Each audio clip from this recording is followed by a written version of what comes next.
understanding of the way the society evolved over the last 100 years is basically that the early missionaries going out were trying to promote and develop an understanding of Christ and Jesus and God and of the Christian faith. But their encounters in Asia soon led them to realize that there had to be an openness to listening and learning and understanding other peoples. So the whole area of dialogue became the first great change in Columban ethos and spirituality. Columbans were unusual for Irish missionaries in that they went mainly to Asia as opposed to Africa. And in Asia you had major world religions like Buddhism and Islam, which were well established, and that Columbans had to come to terms with what was the challenge for them in dealing with that. And what they learned was a process of dialogue, of understanding how people try to make sense of their lives together, was the way forward. Later then, as the Columbans moved into South America, when they began to meet with the communities in South America, they realized that in order to continue their work, they had to help these communities in the whole area of providing the necessary facilities like education and even clean water. The area opened up into what we now call justice and peace work, working with the poor, working with the marginalized and helping them. The whole realm of being missionary is to create a welcoming situation whereby dialogue can take place and people can feel a sense of belonging. The third great change in Columban ethos or spirituality was when the questions began to be asked about how are we living on this planet and how are we caring for the earth itself. And of course, we really are, as humans, we're falling down badly in that whole area. So an investigation and I suppose realization that if God created everything, then everything is equal in God's eye, and we need, as humans, to care for the earth and to care for creation as part of our natural way of living on the planet. And that whole area then became the great new movement, the great new spirituality, the new cosmology it's often called. And Columbans would be very, very much at the forefront of that development.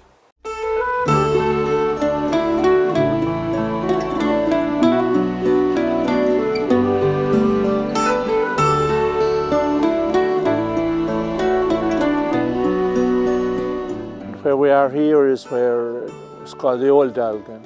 So it's the place where the Columban Foreign Missionary Society started. And it started here because it was the only place I think they could get, really. And it became, they were here till 1939 or sometime. I think the house was already there, but what they did is they added on cabins. So in other words, because they didn't know early on how many they'd get. Actually, you couldn't predict how many students would actually arrive or turn up any given year. And my understanding is that as they got more and more students, they built more and more. Until 1941, they were here. It was an educational community in which students and professors respected one another as equals, and education was living and lived. The living was very basic until they moved up to Dalgan. The Old Dalgan then went into mythology when we arrived up in Meath, because there was a different property entirely, and the college, as you know yourself, is very, very big in that. Well, 100 years ago, there was a different kind of spirit in Ireland from today. Like you had, I think, a community spirit of struggling for equality and justice and some various kinds of independence. Now, and what happened here then would be something would be related to that movement. Between 1918 and 1941, 333 priests and brothers went from this actual place to the various mission countries that we worked in. And then, as I said, in 1941 we moved up there.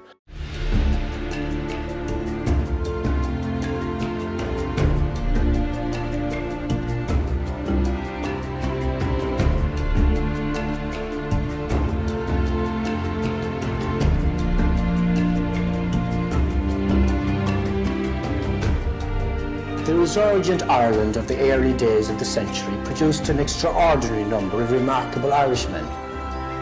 Imbued with the spirit and the courage and the heroism of the New Ireland, these poets and revolutionaries, statesmen, nation builders, all left their imprint on Ireland and on the world. John Bloik belonged to that extraordinary generation. Well, we're very proud of the Bloik family here in Belcara, and in particular proud of Father John Bloik.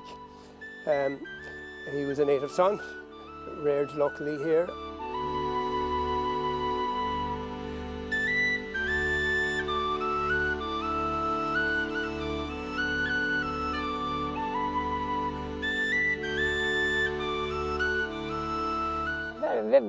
Very friendly, kindness, you'd love to see him come, and he was lovely. And very entertaining with children and everybody, like great, always all the time talking and telling his stories and telling where he was and all of that, like very entertaining. The day would fly really now. And if people came in and all of that, they used to love listening to him. He'd be always talking about his travels and who he met and all of that, like, you know. He was an extraordinary man in many ways. He had little eccentricities, but those were part of it. Father Luke Riley, for the 1970 chapter, wrote a paper on the charism of the society. And he said that he was very friendly with Father John, and he used to go into him and he'd say, "Father John, you gave us a great start." And Father Bloik would return, "No, I did not. It was the Holy Spirit who did it." And I heard him saying that. But Luke Riley would said that he believed that when it came to the dealing with the society, that Father John had a special charism.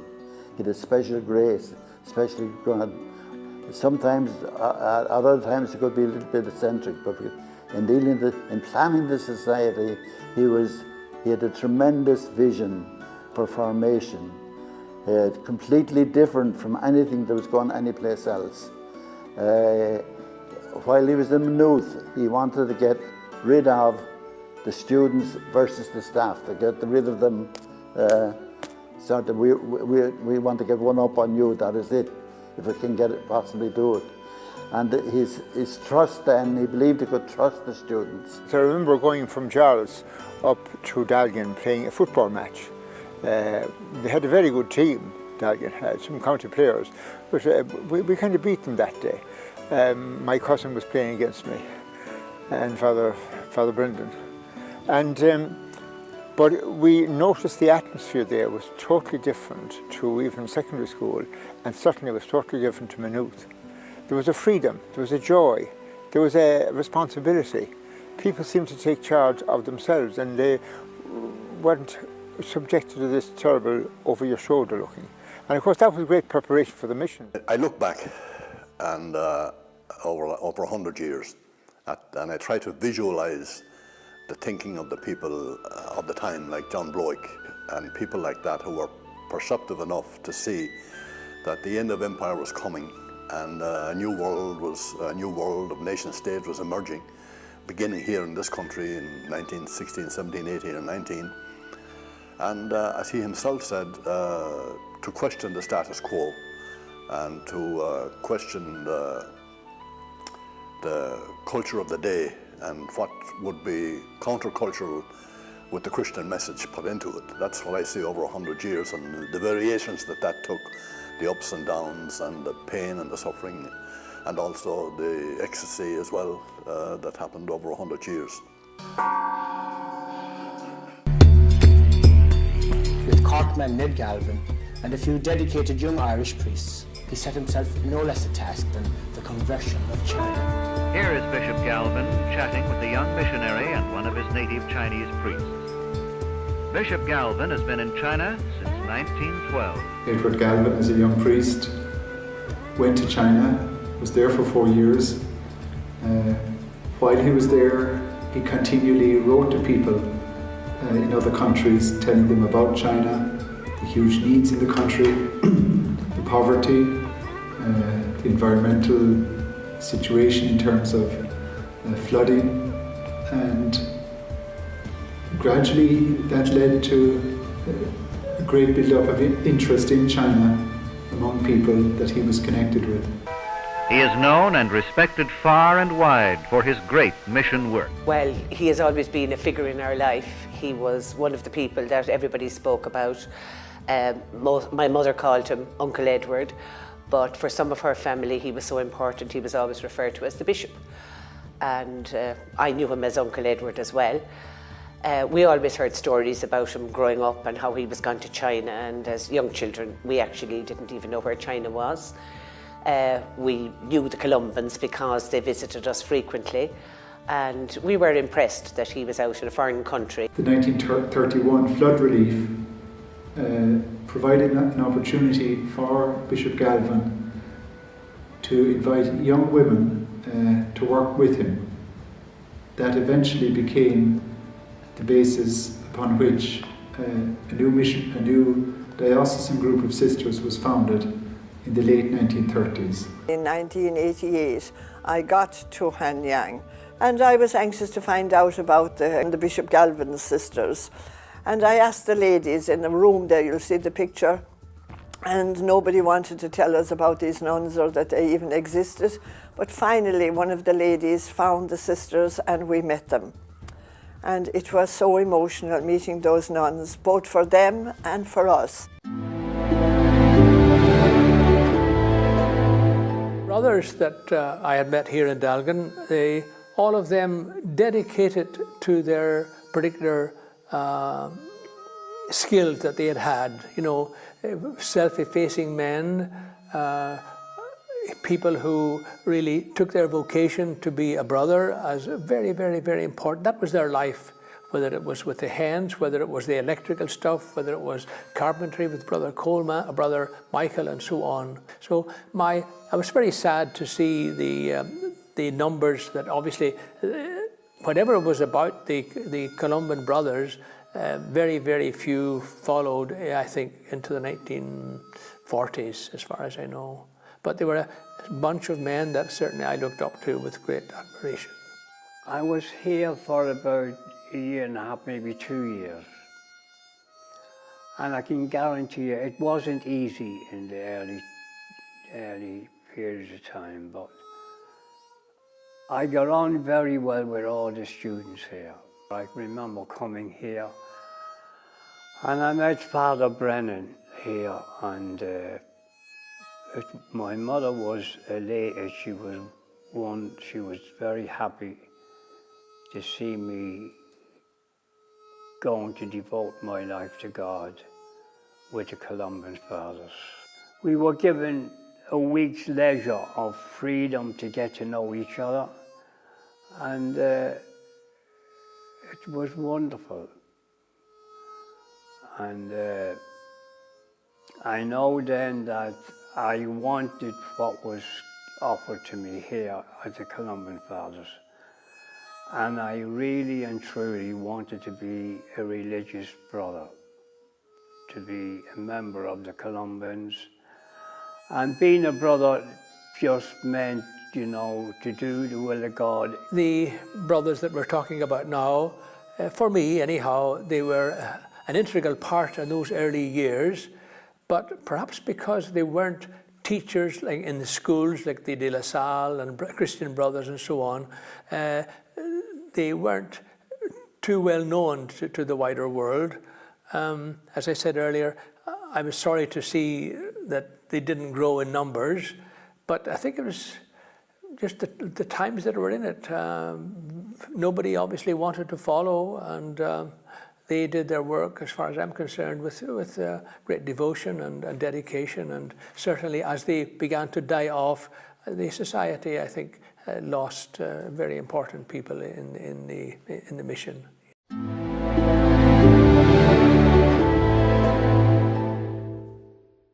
And there was a poem in one of the Far East there by Father Patrick O'Connor, and the title was There are hearts that wait for guidance where the Yangtze waters roll. And then he asked various questions, and can a boy say no to the call? Can a girl say no to the call?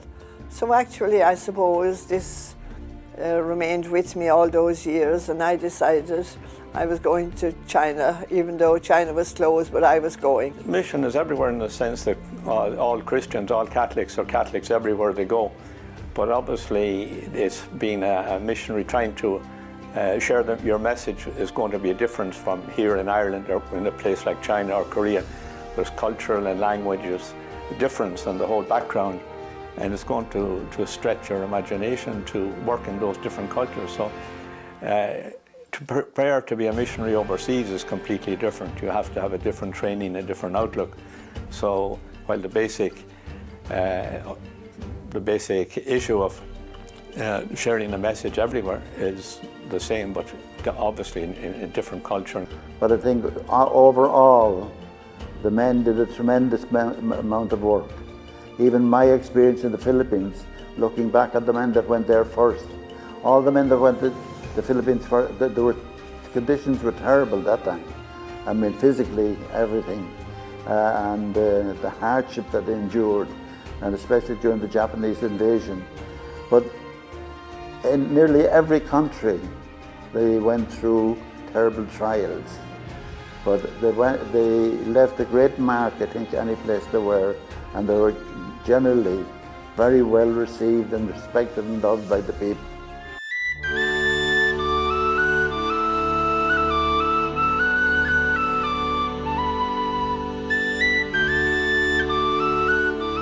I grew up knowing that our parish was being run by Columban Missionaries, and we didn't realize that they were from Ireland, of course, before. We thought that all the priests in the Philippines were from the US or from America because they're all tall, white, and with blue eyes. When I was in primary school, our parish priest was Father Patrick Dugan from Bal in County Mayo.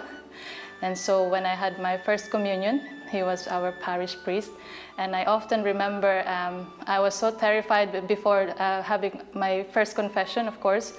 And he was there letting us know that don't worry, that would be okay. And my memory of him was that he's like somebody who was from other country, that he was tall and always wearing the soutane. And we often see him walking around the church, praying the rosary. So he's almost like the image of Jesus.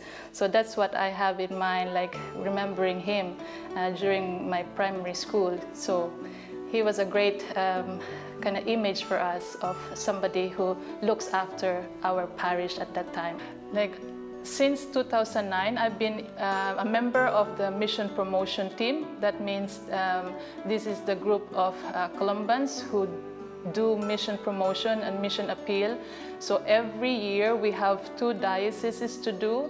Like this year, we are in Kilmore Diocese and also in Limerick. So that means visiting the parishes and speaking at Mass and talking about the work of the Columban Missionaries. And of course, the main thing is for them to be part of the Columban Mission by subscribing to the Far East magazine. As you all know, the Far East magazine has been the work of the Columbans, where they share the stories of people, and of course, stories that are inspiring, that people would know that God is always present in the lives of the people, especially those who are marginalized and oppressed in the society. So that's the kind of work that we do.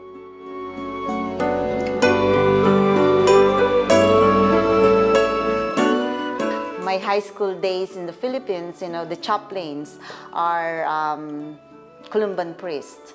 So I was involved in the student council. They call it student council. We're very active, in, let's say, for example, there are typhoons. We provide some help to the victims. So from then on, I learned the Columban Missionaries. They have also the, the magazine, the Lay Mission magazine of the Columban. So I'm reading all this information. That's the one thing that influenced me, seeing that these priests are very much involved in social justice issues back in my own country. We have this program called the CFC, China Formation Committee, to help Chinese priests or religious sisters and even lay people to come to oversee study theology. And more and more people, I believe, will know Columban Fathers working in China and their contribution. We're really indebted to Columban Fathers Society that they sent missionaries to China and planted the seed of gospel in the land of China. Today, you know, it's wonderful to see so many young priests and women over here in China, over here in Ireland, in education institutes and universities, and being trained and ready to go back again to China. And this, in ways, is the continuation of our original mission in China. I first went to the Philippines and then Pakistan. I thought I had all the answers, but I realized that God was certainly there before my arrival, and we have been touched very much and by the cultures. And I wanted to say, take this opportunity as we approach the centenary of thanking the people from the various cultures of China, the Philippines, Korea, and the other countries where we work in Latin America, and to thank them for, you know, welcoming us, taking us as we are.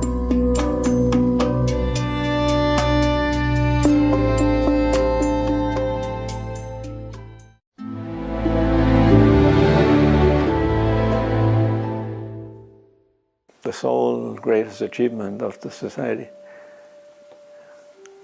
I think it was to go through that period, and there was a very special 100 years in the history of the church, and to respond to all the different questions and different challenges that came up during that time. And then finally to pass on the baton, you could say, now that we have no local vocations in Ireland or in the Western world, to pass on this spirit and these challenges to a younger generation from in other countries like Korea and the Philippines and Chile, Peru. One of the great strengths of the Columbans, that coming from an emerging nation like Ireland, we were basically third world from a long time back. And coming from that situation and going to situations of a similar nature, we were able to relate to people in those situations. I think, first of all, the great achievement of the Columbans in the last 100 years has been their openness to change, to grasp the latest technologies and the latest inventions, if you want to call it that, to help them continue their mission. Hand in hand with that has been their willingness to question what they're actually saying and doing, and to be willing to work with people in all different ways.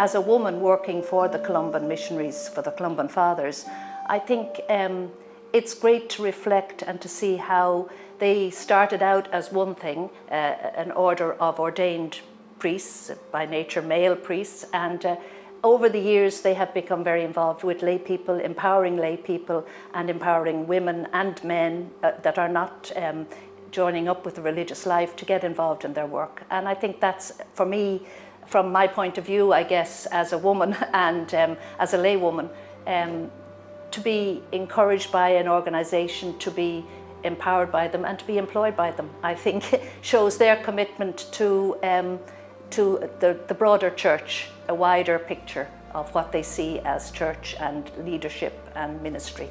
So I think the centenary is a great time to celebrate all that. So, I mean, 100 years is a long time, and I suppose it's a sort of a longer time than it used to be because change is so rapid. And I think the challenge for Columbans and those of us who have been involved with the Columbans is to take those lessons that have been learned, those lessons about how we all share the same planet, how we all draw in different ways on our faith traditions to give us resources to try to make the world a fairer, more ecologically responsible world. How we work to hand that on in new ways to people. Because one thing that is clear to all of us is that the old ways of doing things can't continue, nor should they. So our challenge is to take those core messages and experiences that people have had and hand them on to people in a way that new people will take them up. The confidence that was there, say, in 1916 is not there in 2016. But that doesn't mean that the work itself shouldn't carry on. It just means that we'll have to, it'll be carried on in a different way.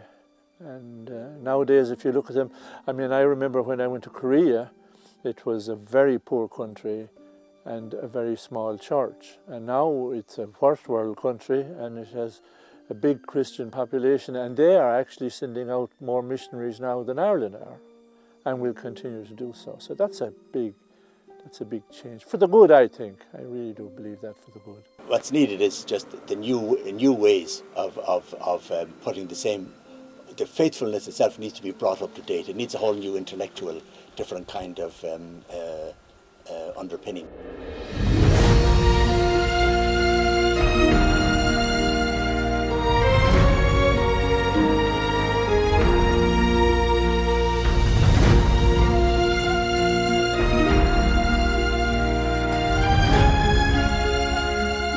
I suppose the message we've got ourselves from here is that God is with us all the time, even in the worst of times.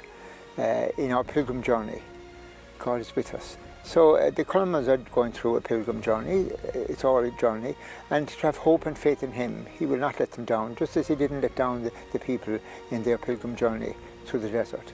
So it's to keep faith with the purpose and the vocation and the call that they have been given and still will have in the years to come. The Spirit is still guiding us. So I think that is 100 is bringing us to forward, and hopefully more people, hopefully the young people. Now we arrive at 100 years later for the Columban Fathers and 95 years for the Columban Sisters. And as we look back, we praise and thank the Lord for all that, whatever bit we have been able to achieve, and also for all that we are very grateful for all that we have learned from the people that we were with.